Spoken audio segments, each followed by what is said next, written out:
preference is to solve this problem through diplomacy. But one thing is certain, I will never allow the world's #1 sponsor of terror, which they are by far, to have a nuclear weapon. Can't let that happen. We haven't heard those secret words. We will never have a nuclear weapon. President Trump ramping up pressure on Iran. The Treasury Department just hit Iran with 30 new sanctions against that radical Islamic regime's economy. The U.S. and Iran set for a third round of nuclear talks tomorrow. And President Trump is standing by with military might if needed, meaning Iran refuses to make a deal. If that happens, 2 aircraft carriers, more than a dozen other warships are in the region. In focus now, Velicovich, former Army Special Operations soldier and Fox News contributor. First of all, just categorically, the military might standing by. I want to get your thoughts on that and where we are in this.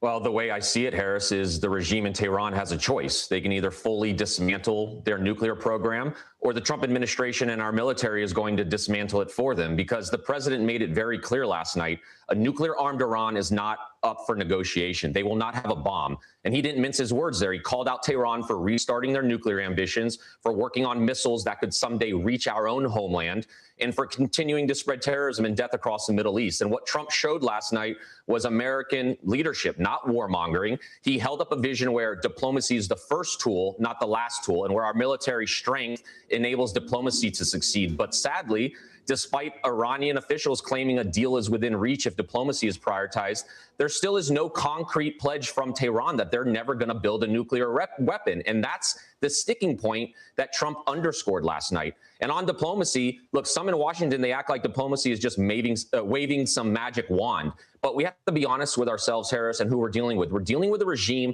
that spends most of its time strategizing on how to hurt and kill Americans and our regional allies. And so diplomacy without strength has never worked, because Iran still has never said they're not going to build a nuclear weapon. Obama proved that theory out for years of failed attempts. You just can't negotiate with a regime that refuses to make that commitment. Yeah. So what happens if they pull away from the table? I mean, do you see this turning into a kinetic experience for them?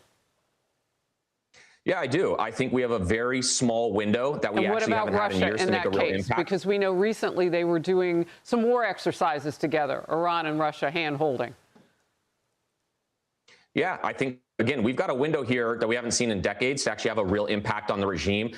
Every time I think about Iran, I have a hard time, frankly, removing the images and the tape that runs through my mind of the men and women I deployed with alongside years ago, some of which were killed or injured right in front of me by Iranian bombs. I was nearly killed by Iranian rockets that ripped through the walls of my living quarters in Baghdad. We were not at war with them back then. We were at war with al-Qaeda. But yet Iran has continued to be at war with us even after we left. And so for me, they're always going to have American blood on their hands. And the president should never forget the sacrifices the men and women in uniform, who gave their lives defending Americans against terrorism. But what comforts me this week, I'll tell you, is our leadership, while they're sitting by and starting to negotiate yet again, Trump in the background has built the most formidable and largest American military posture in decades. And so that gives me a lot of comfort. Velicovich, thank you for being in focus. Hey, everyone. I'm Emily Campagno. Catch me and my co-hosts Harris Faulkner and Kaylee McEnany on Outnumbered every weekday at 12 p.m. Eastern,